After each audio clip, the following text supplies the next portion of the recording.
तो अहम मामला तो काफ़ी हैं, डिप्टी प्राइम मिनिस्टर का भी अपनी जगह और मामला बड़ा अहम है, लेकिन सबसे जो अहम मामला है वो है कि पार्टी इंतखाबी निशान लेना जो है, ये आइन के आर्टिकल 17 के सुप्रीम कोर्ट ने पार्टी इंतखाबात की बुनियाद पर इंतखाबी निशान तो ले लिया इलेक्शन कमीशन ने, लेकिन जिस सेक्शन के तहत इंतखाबी निशान लिया है वो आइन से मुतसादम है।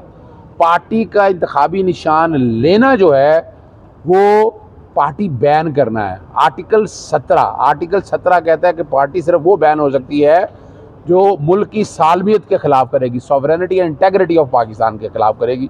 लाहौर हाई कोर्ट पहले इलेक्शन ने आर्टिकल 17 में पॉलिटिकल पार्टी को एक एसोसिएशन बना दी है, वो भी एक एरोनियस फैसला है।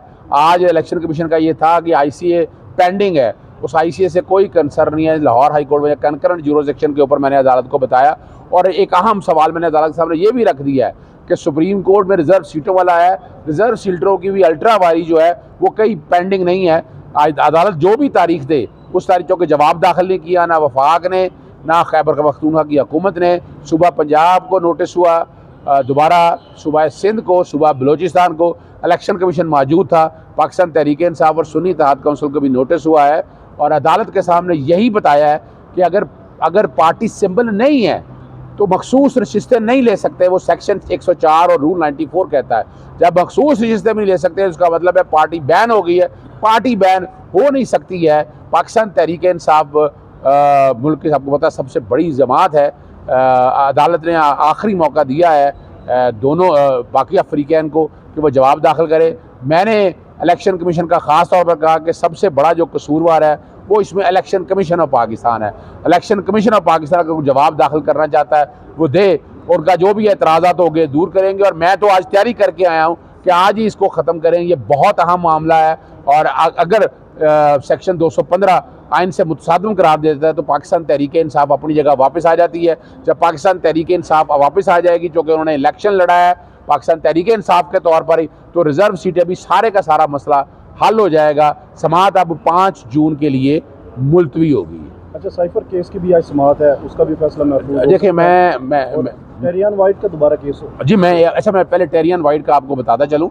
टेरियन वाइट वाला केस अब बहुत मजबूत स्ट्रॉन्ग पोजीशन पे आ गया हुआ है।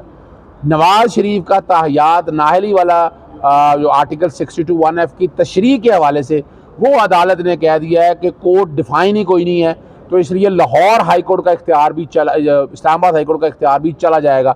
आज आप देख लीजिएगा 3 अहम बातें सामने आनी हैं। सबसे पहला जो सवाल वो आना है कि क्या सुप्रीम कोर्ट के लेटेस्ट फैसले के बाद ये दरख्वास्त काबिल समाअत है या नहीं।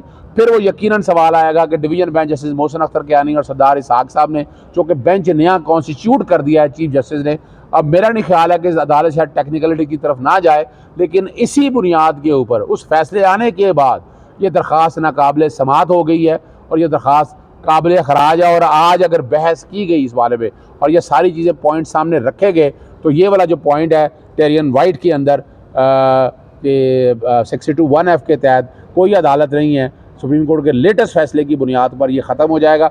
वरना वो सवाल सारे रहने हैं कि डिवीजन 3 मेंबर बेंच में से 2 मेंबर जज ने ऑलरेडी डिसमिस कर दी थी। और वैसे भी याद रखिएगा कि ये हर दफ़ा ये केसेस लेके आ जाना, और उसके अंदर आपको पता होना चाहिए कि वो एक गरीब सा आदमी है और वकील भारी भरकम किया है। हामिद अली शाह साहब, आपको पता है साइफर के अंदर भी वही वकील है। उम्मीद है कि आज हामिद अली शाह साहब जहाँ साइफर में पेश होंगे तो वहाँ इस केस में भी पेश होंगे और वहाँ के अदालत को बताएंगे। जहाँ तक बात साइफर के केस की है, साइफर का केस ज़मीन बोस हो चुका हुआ है।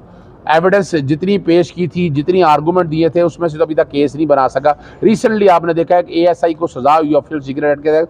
क्या था, उसने खुफिया मालूमात दी थी, यानी बाकायदा हैंड ओवर की थी, और वो सारी चीज़ें रिकॉर्ड पे आ गई। तो इसमें ऑफिशियल सीक्रेट एक्ट का भी इतलाक नहीं है। मैं आज देख रहा हूँ इस केस को मंतकी इंजाम की तरफ चलें। आज नहीं ख़त्म होता तो आगे आपके पास फिर बुध और जुमेरात 2 दिन है। अदालत इसको रोज़ाना की बुनियाद पर देखे। हमारी तरफ से जो आर्गूमेंट होने हैं वो तो बड़े माइनर से आर्गूमेंट है, ज़्यादा लंबे आर्गूमेंट नहीं होने। इस हफ्ते में या तो मैं अपील अलाउ देख रहा हूँ, एक्विटल देख रहा हूँ इसमें इमरान खान साहब की। चलें, अगर वो अपील है, एक्विटल नहीं करते तो कम अज़ कम जो है जो सजा सस्पेंड होने वाली बात है वो पॉसिबल है।